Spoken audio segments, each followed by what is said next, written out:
दर्शक और श्रोता बंधुगण समस्त को मोर शुभेच्छा शुभकामना एवं प्रणाम।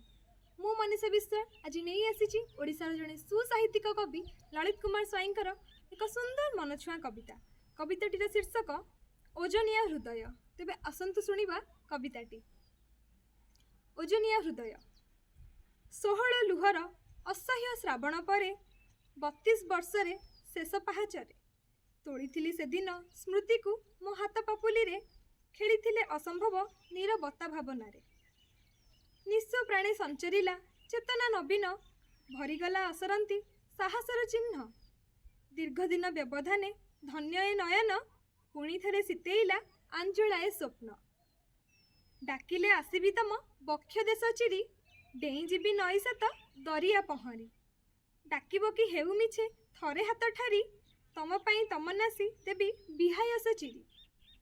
दीर्घ दिन वेदनार परिसीमार ठिया होई हृदय करिथिला मना। अल्प हसी कहिथिली मनर अव्यक्त वेदना।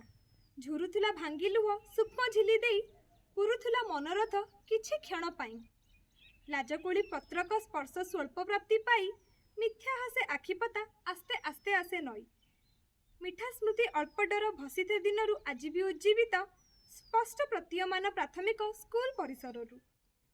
हसुथिला तम गाँ नईर से चहला पानी। हसुथिला सबिता लोहित किरणे। कामिनी गछर टिकी टिकी पत्र उहाड़े अट्टहास्य करुथिला जहाँ आलुआ तेड़े। से दिनर भावना संभावना आज केवल स्मृति कष्ट हेले भी ग्रहण योग्य। फेरीथिली ओजनिया हृदय को बही झरुथिला आखि ओठरू मिठा मिठा नई। धन्यवाद।